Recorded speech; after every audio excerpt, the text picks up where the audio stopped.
So we've been in Napa and I became inspired. Every time we go out there or take a trip, we always taste some wonderful dinners and have great meals. We visited several places that, of course, we visited before. In fact, I've pulled out all the cookbooks. We went to Mustard's, we went to Bouchon Bakery. We did, of course, Michael Chiarella's Bottega and just had a wonderful meal. We had the best waiter and the best service. It was phenomenal. Enjoyed the whole trip. Today, I am going to do a flourless chocolate torte. Got a little bit inspired by a dessert I had at Bottega the other night. And so anyway, we're going to give this a try. The first thing we're going to do is heat up the oven to 425, and then we're going to butter the sides and the bottom of a pie plate. So I've done that, and then I've taken a coating of wax paper, put that on top, and buttered that.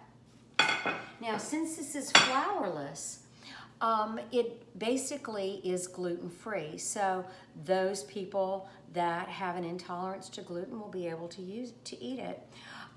We are going to then, in a medium-sized saucepan, combine 2 cups of semi-sweet chocolate chips. Got that in there. We are going to put in a 1/2 cup of butter, which is 1 stick. We're going to add 1/4 cup of sugar. Put that in there. 1/4 cup of water. Got that going in there. And then we are going to add a tablespoon of Kahlua. And that is a coffee-flavored liqueur. And here's the bottle. Love it. If you haven't tried it in coffee and haven't tried it in other desserts, it is really nice. So we're going to take this and put it over a medium fire and get that chocolate all nice and melted. Let me make sure I'm not forgetting anything else. You can use coffee granules instead of instant coffee granules instead of the Kahlua if you want. I prefer the Kahlua. It gives it a little bit more liquid. This is going to be very fast and easy to make. It only bakes for 10 minutes, but it bakes at a high heat. Now, if you really want to get wild, you can add some chopped nuts into it and do that, but it's a very easy recipe, very rich too. So what'll happen with this is you'll melt it all down, get it incorporated, and then after you get it done like this, you're going to add 3 eggs. I have already cracked my eggs and mix them up.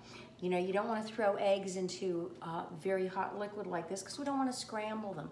We want to keep them nice, and that's going to add the body to this cake. It is thick, it's dense, it's flourless.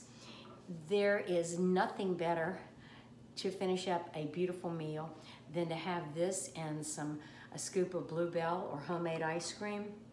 It is so good. So right now we've got this going, and as you can see, it's still working. So we're going to keep melting it. Got to get the butter melted, and as soon as the butter and the chocolate are all melted, we are going to turn the heat off. We continue stirring throughout the time because we don't want any of that chocolate to burn. And you can see the consistency here. It's thick, it's still lumpy, so we've got to get it nice and smooth. We want to make sure that that beautiful tart is going to be perfect. If this comes out well, if it comes out right tonight, I'm going to make my neighbor one. It was her birthday this weekend, and so they've been traveling and they love to go camping, but if this is perfect, then we'll do another one for her and her husband. He loves my chocolate chip cookies too. I don't know how they stay so skinny. Anyway, we still got this going. It is almost ready. So you can see the consistency, it's getting smoother. So today's Labor Day, and it is just a crummy day. We've had drizzles all day. Did get to go out for a walk, but I thought about it last night. I knew the weather was going to be bad. I said, why barbecue? So tonight, I am going to make lobster rolls. Let me show you. So I bought several of these little small lobster tails. I've prepped them already, and I am going to take those and make lobster rolls. So we're going to do a hot lobster roll, and I am really looking forward to that. I'm cheating. I'm not making my own bread, but that's okay. You can cheat sometimes. All right, I think we're good to go on this. We're gonna remove from the heat. We're gonna take it off the hot burner here, and we're gonna move it right over here. And continue to give that a stir. Remove from the heat and stir in the eggs until the mixture is smooth. So we're gonna cool this down just a little bit more before I start to mix the eggs in. I do not want to have scrambled eggs and all that beautiful chocolate. So we're gonna beat it up a little bit, get it going. It's nice, it's smooth. There are no lumps in it right now. So we use semi-sweet chocolate. You can change that depending on what you want to do. If you wanna get it a little bit sweet, you can put a little milk chocolate in there. But the semi-sweet is probably what you need because we added sugar in here. So we beat it up a little bit more. Now let's get these eggs incorporated.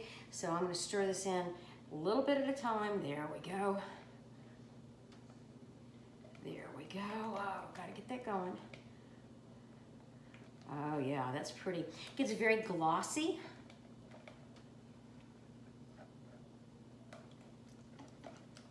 There we go. A little bit more liquidy. And I am going to show you in a second, as soon as I get it all incorporated. We want to make sure that we're not scrambling any eggs at this point in time. As you can see, I'm stirring it pretty quickly. There we go. There we go. Got all that put together.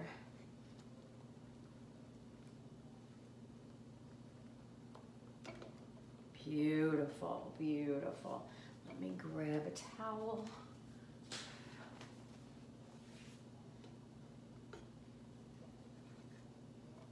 So remember to take it off the hot burner. You certainly do not want to keep cooking it while you're adding that egg in there. You do not want to mess that up. Now I'm going to get make sure this isn't hot, and I'm going to move this over, put it up here. Continue to stir a little bit more, scraping the sides. You don't want to lose any of that goodness. We're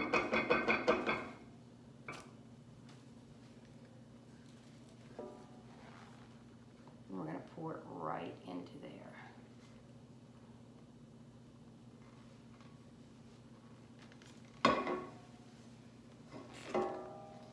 Sorry, I know you can't see everything, but this is beautiful chocolate. There we go.